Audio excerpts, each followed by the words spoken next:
पाप किसको लगा। काशी में प्रताप मुकुट नाम का राजा राज्य करता था। उसके वज्र मुकुट नाम का एक बेटा था। एक दिन राजकुमार दीवान के लड़के को साथ लेकर शिकार खेलने जंगल गया।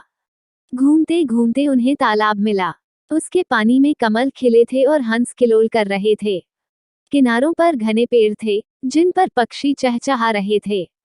दोनों मित्र वहां रुक गए और तालाब के पानी में हाथ मुंह धोकर ऊपर महादेव के मंदिर पर गए। घोड़ों को उन्होंने मंदिर के बाहर बांध दिया। वो मंदिर में दर्शन करके बाहर आए तो देखते क्या है कि तालाब के किनारे राजकुमारी अपनी सहेलियों के साथ स्नान करने आई है। दीवान का लड़का तो वहीं एक पेड़ के नीचे बैठा रहा, पर राजकुमार से न रहा गया। वह आगे बढ़ गया। राजकुमारी ने उसकी ओर देखा तो वह उस पर मोहित हो गया। राजकुमारी भी उसकी तरफ देखती रही। फिर उसने किया क्या कि जूड़े में से कमल का फूल निकाला, कान से लगाया, दांत से कुतरा, पैर के नीचे दबाया और फिर छाती से लगा, अपनी सखियों के साथ चली गई। उसके जाने पर राजकुमार निराश हो अपने मित्र के पास आया और सब हाल सुनाकर बोला, मैं इस राजकुमारी के बिना नहीं रह सकता, पर मुझे न तो उसका नाम मालूम है न ठिकाना। वह कैसे मिलेगी। दीवान के लड़के ने कहा, राजकुमार आप इतना घबराएं नहीं, वो सब कुछ बता गई है। राजकुमार ने पूछा, कैसे। वह बोला, उसने कमल का फूल सिर से उतारकर कानों से लगाया तो उसने बताया कि मैं कर्नाटक की रहने वाली हूँ। दांत से कुतरा तो उसका मतलब था कि मैं दंतबाट राजा की बेटी हूँ। पांव से दबाने का अर्थ था कि मेरा नाम पद्मावती है और छाती से लगाकर उसने बताया कि तुम मेरे दिल में बस गए हो। इतना सुनना था कि राजकुमार खुशी से फूल उठा। बोला, अब मुझे कर्नाटक देश में ले चलो। दोनों मित्र वहां से चल दिए। घूमते फिरते सैर करते दोनों कई दिन बाद वहां पहुंचे। राजा के महल के पास गए तो एक बुढ़िया अपने द्वार पर बैठी चरखा काटती मिली। उसके पास जाकर दोनों घोड़ों से उतर पड़े और बोले, माई, हम सौदागर हैं, हमारा सामान पीछे आ रहा है, हमें रहने को थोड़ी जगह दे दो। उनकी शक्ल सूरत देखकर और बात सुनकर बुढ़िया के मन में ममता उमड़ आई। बोली, बेटा तुम्हारा घर है, जब तक जी में आए रहो। दोनों वहीं ठहर गए। दीवान के बेटे ने उससे पूछा, माई तुम क्या करती हो, तुम्हारे घर में कौन कौन है, तुम्हारी गुजर कैसे होती है। बुढ़िया ने जवाब दिया, बेटा मेरा एक बेटा है जो राजा की चाकरी में है। मैं राजा की बेटी पद्मावती थी, बूढ़ी हो जाने से अब घर में रहती हूँ। राजा खाने पीने को दे देता है, दिन में एक बार राजकुमारी को देखने महल में जाती हूँ। राजकुमार ने बुढ़िया को कुछ धन दिया और कहा, माई कल तुम वहां जाओ तो राजकुमारी से कह देना कि जेठ सुदी पंचमी को तुम्हें तालाब पर जो राजकुमार मिला था वह आ गया है। अगले दिन जब बुढ़िया राजमहल गई तो उसने का संदेशा उसे दे दिया। सुनते ही राजकुमारी ने गुस्सा होकर हाथों में चंदन लगाकर उसके गाल पर तमाचा मारा और कहा, मेरे घर से निकल जा। बुढ़िया ने घर आकर सब हाल राजकुमार को कह सुनाया। राजकुमार हक्का बक्का रह गया। तब उसके मित्र ने कहा, राजकुमार आप घबराएं नहीं, उसकी बातों को समझें। उसने देसों उंगलियां सफेद चंदन में मारी, इससे उसका मतलब यह है कि अभी 10 रोज चांदनी के हैं। उनके बीतने पर मैं अंधेरी रात में मिलूंगी। 10 दिन के बाद बुढ़िया ने फिर राजकुमारी को खबर दी तो इस बार उसने केसर के रंग में 3 उंगलियां डुबोकर उसके मुंह पर मारी और कहा, भाग यहाँ से। बुढ़िया ने आकर सारी बात सुना दी। राजकुमार अशोक से व्याकुल हो गया। दीवान के लड़के ने समझाया, इसमें हैरान होने की क्या बात है। उसने कहा है कि मुझे मासिक धर्म हो रहा है, 3 दिन और ठहरो। 3 दिन बीतने पर बुढ़िया फिर वहां पहुंची। इस बार राजकुमारी ने उसे फटकार कर पश्चिम की खिड़की से बाहर निकाल दिया। उसने आकर राजकुमार को बता दिया। सुनकर दीवान का लड़का बोला, मित्र उसने आज रात को तुम्हें उस खिड़की की राह बुलाया है। मारे खुशी के राजकुमार उछल पड़ा। समय आने पर उसने बुढ़िया की पोशाक पहनी, इत्र लगाया, हथियार बांधे। दोपहर रात बीतने पर वो महल में जा पहुंचा और खिड़की में से होकर अंदर पहुंच गया। राजकुमारी वहां तैयार खड़ी थी।